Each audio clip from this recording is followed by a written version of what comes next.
second part of our media availability. This week we're joined by winger slash left back Jamar Ricketts. We'll start first with questions live ones. Go ahead, Paula.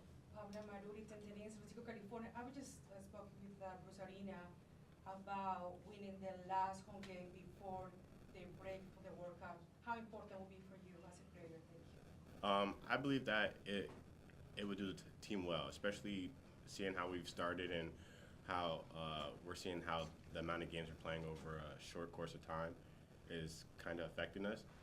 So I think if we're able to go into the break with 3 points, I think it'll be good to feel comfortable that when we come back, we're already ready and we're flying. With all the injuries, rotational players, different tournaments, busy schedule, how's the communication, leadership, discipline, and the locker room? Thank you. I think everybody's always on the same page, and I think it keeps being reiterated how there's no egos or like everybody's on the same wavelength. So I think that no matter who's on the field, we have faith. Whoever has to step into a certain position, because a lot of players are playing different positions because we have injuries. So just being able to embrace the role and know that your teammates are completely backing you, that's what's been setting us far and taking us to the next level. Last question. As a player, what do you think about Chris Wondolowski's achievement in the league, especially that you're part of the San Jose Earthquakes? Thank you. Yes, Wando, even apart from the soccer, is a great guy. So everything that he's earned, I think it's well deserved, and I think that he deserves the recognition that he gets, and he's great for the youth, for us. He's always giving me advice, so I always look up to him, and I think that he's the heart of San Jose. Thank you. Yes. Have you ever experienced like a schedule like this? And plus, right now you guys are in a stretch where you're playing the teams that are like right behind you, kind of the top teams. And so how's the team feeling mentally? So I think there's a little fatigue, but a lot of us have played in college, and college is kind of like this, where you play on the weekend, you play in the midweek, but obviously you're not playing against the same caliber of players that you're playing here as you did in college. So I think that's what takes a toll, but we embrace it. Like we come in, like today everybody's doing their regen, everybody's focused, we're in the weight room. There's really no days off. Even on our resting days, we still come in, we do some type of stretching, some type of weight work. So we take it for what it is, and we can't really complain about it. It's a part of the job, and it's a blessing to be a part of.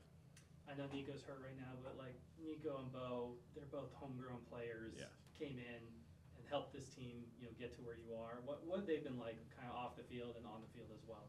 Off the field, great guys. I'm really close to both of them, and I think that that's especially them two together. They have a very good green link in the midfield, the way that they're able to combine with each other, and I think that they make a lot of the players around them better. Just being able to push the game and have everybody's best interest. Like nobody is selfish. We don't care who scores. We don't care who gets an assist. It's all a collective, and I think that them two in the midfield definitely push that. And last question: are you a Star Wars fan, or are you say about? Did you get the bobblehead first of all? Oh no, I didn't get the bobblehead, but I think I need to dive into some Star Wars. I watched Star Trek in high school a little bit, but I don't know too much about Star Wars.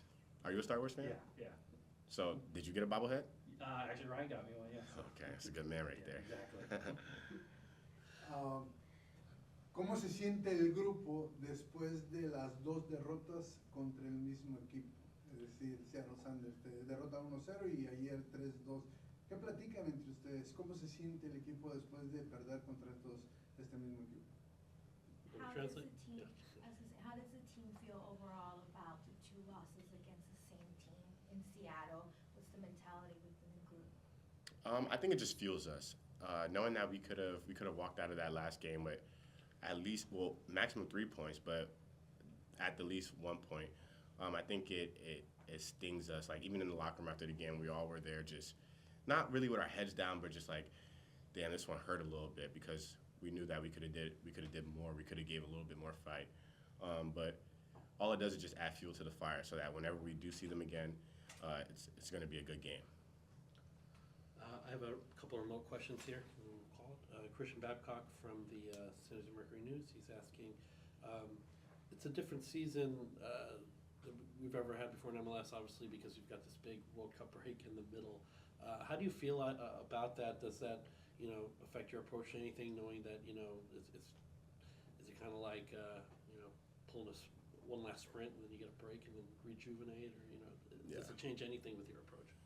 Yeah, it definitely does change your approach because we know we have a large amount of games, so we do know that we can give everything that we have in these last few games that we have, and knowing that we have a nice extensive break, so that's why nobody really complains. Like, we just go all out, we fight with each other, we sweat. We know that if somebody goes down, we have another person there, and like a lot of people say that our depth is thin, but I believe that our depth is not thin. I think that we have a bunch of players in each position that's ready to work, and that ties into just being able to push through to get to that break, and knowing that we have time to recover, let players come back.